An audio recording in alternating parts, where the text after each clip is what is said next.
tukoye dedara chairman bali batusiba naye nga agamba nti ekibanja kino si kyandi abayika ate the same time yomwe yekyusiza kiwaye wandi abayika nyina ne video eraga nga chairman nga ayogera nga Kramsiza abantu bano bolaba bakwangalira mu district ya Mubende mu constituency ya Kasambya ekulemberwa David Kabanda ng'omupaka wa parliament.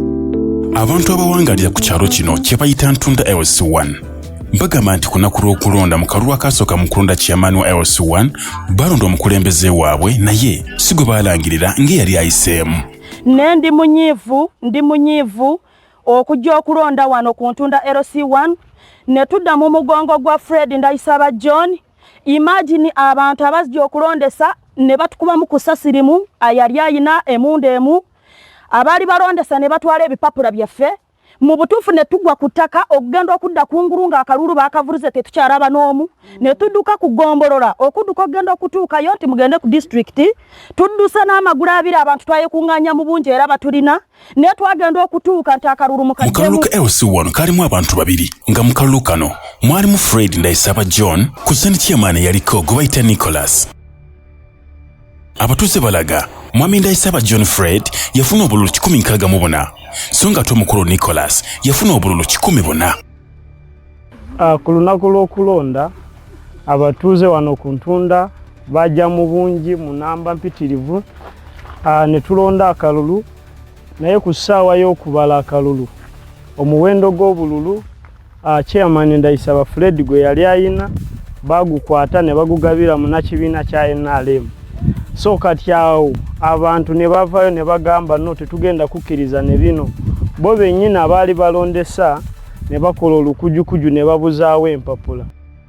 Mu kwongera okunnyonnyola baabalaga nti akalulu kano kaali kalina okuddibwamu ng'ebitundu ebirala ebitaafuna bwenkanya mu kalulu akaasooka. Ekinyuunyisa twaraba ngu chairman waffe gwe twali tuyina ng'ayagala kutukyangalanya nga tutundira ebibanja by'abamulekwa nga n'abigabira abantu. Ffe nitusalawo tulonde omulala. Tumaze kuwulira ng'essaawa zino tuzize kulonda nga te batugambye tukaddemo tuwulira nga balangiridde nga yoyo tutalonda yalira akalulu. Ku lw'omukaaga oluwedde ng'ennaku z'omwezi lumu ebitundu ebisinga byonna byaddamu okulonda obukulembeze bw'ebyalo. Wabula ekyalo kino kimanyiddwa nga Ntunda tekyasobola kulonda nga yadde abatuuze bali bagenze ku polling station we balondera. Buno obukulembeze bwaffe we bwatuuse ekyebekulembeza mu maaso enguzi. Yes.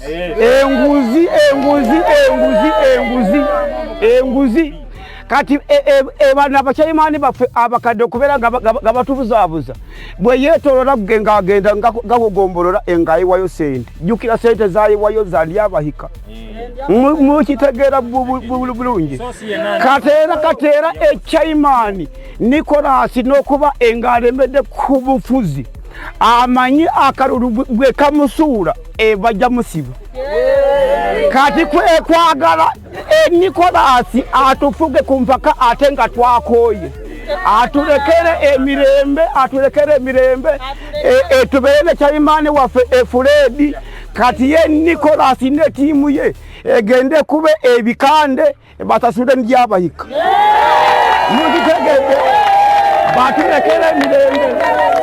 Okusinziira ku batuuze mbalaga nti n'omukulu Nicholas yali tawangudde wabula baamulangirira mu ngeri y'amankyolo. Mbadde nsaba chairman gwe tulonze gwe baba batuwa n'oyo omugaga atuviire ku bibanja byaffe naffe tumanyi value y'ettaka talowooza ndi abayika yasinga okumanya value y'ettaka oyo konimani atuviire ku mataka atusibye tukoye era tetukyayagala kumanya tukoye nze era njogera n'amazima nze bansiba nze kunkwata bakuba amasasi 3 ate nga ndi common individual sina mundu ndi civilian nagula ekibanja mu Butongole naye okujja okunkwata bakuba amasasi 3 oluggi lwange olw'ennyumba ne balugjamu. Abantu bangi nnyo abasibiddwa mu nsonga ez'enjawulo ku kyalo kino ku nsonga z'ettaka era nga y'emu ku ndowooza gye baali bayina ey'okukyusa obukulembeze bw'ekyalo okusobola okufuna emirembe era nga we boogera. Eno tuli ku bunkenke ubwo omukulembeze waffe chairman nsula mu nsiko naddala nganza omuntu omu nsula mu nsiko nsiba mu nsiko abasirikali n'emmundu wange za buli lunaku abana bange babamalidde mu makomera nga yekobana n'omugaga ku ttaka lyaffe. Mugaga lyabayika era yamuteekamu ssente ebanja by'abatuuze byonna bitunze abimazeewo. Chairman ne defense we abo bonna be bamazeewo ebibanja by'abantu batumalidde mu makomera. Nze sikyayebaka mu nju nebaka mu nsiko olaba nga bwenenkana. Ekibanja chairman yakigaba.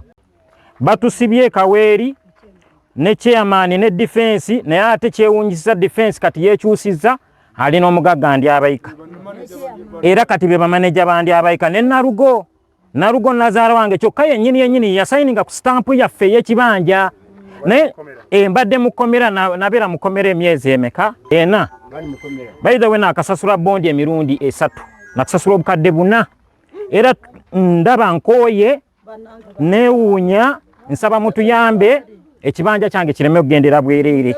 Chairman waffe ebibanja bitunze wajja omugaga ndyabayika kati chairman yamuteramu ne stamp atuuka ku mazzi tetulina gye tulaga tuyina abaana tubeegayiridde Museveni gyali naye atuyambire ddala tuyina ennaku nyingi ku mutima mazima Museveni atuyambire ddala. Museveni twamulonda ng'abakyala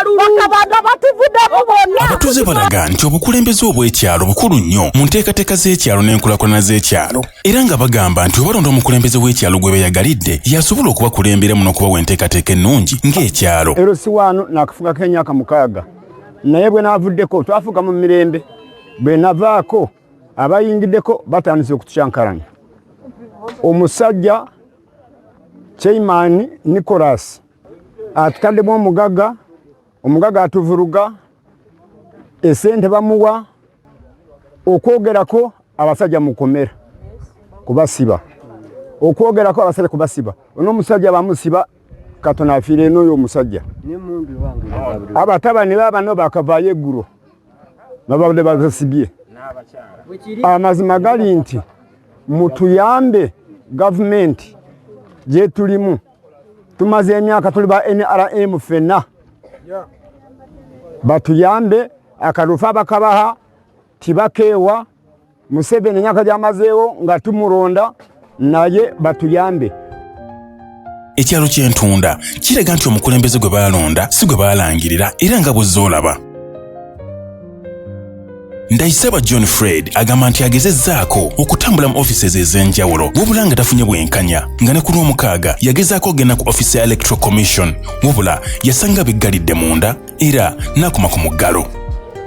Oli omulalo w'NRM nze ndi independent ng'alina obululu 14 kyagenda otwewunyisa presiding officer ng'alangirira obululu 14 mbu bwe bwange ng'alangirira owo 14 mbu yawangudde yalina obwange 14.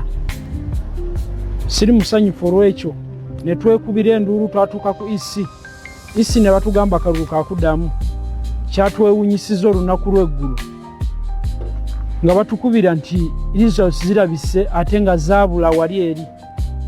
Ab'ebyokulonda beekobanye ne chairman Nicholas tetukitegeera. Abatuuze balaajanidde Pulezidenti Yoweri Kaguta Museveni, omubaka wa Paalamenti abakiikirira David Kabanda agezeeko okubayamba basobole okuddamu okulonda ng'ekyalo bafune obwenkanya n'obukulembeze obunaasobola okutambuza ekyalo.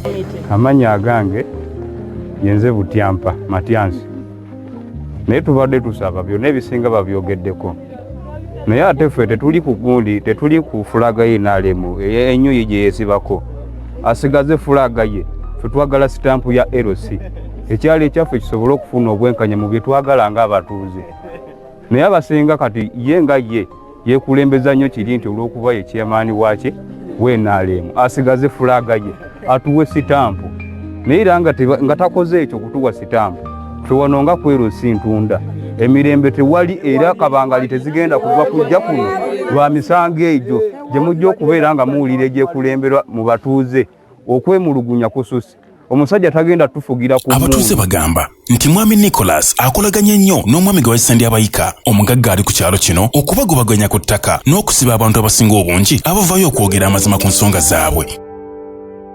ng'enteekateeka bwe zitambula tukkiririza mu demokrasi era ng'abantu okwenyigira mu kulonda kyekimu ku kiroga demokrasi. Enkyukakyuka mu bukulembeze ziyamba nnyo abantu ba wansi, n'olwekyo gwe kikwatako osaana ozitukiremu oyambe abantu bano.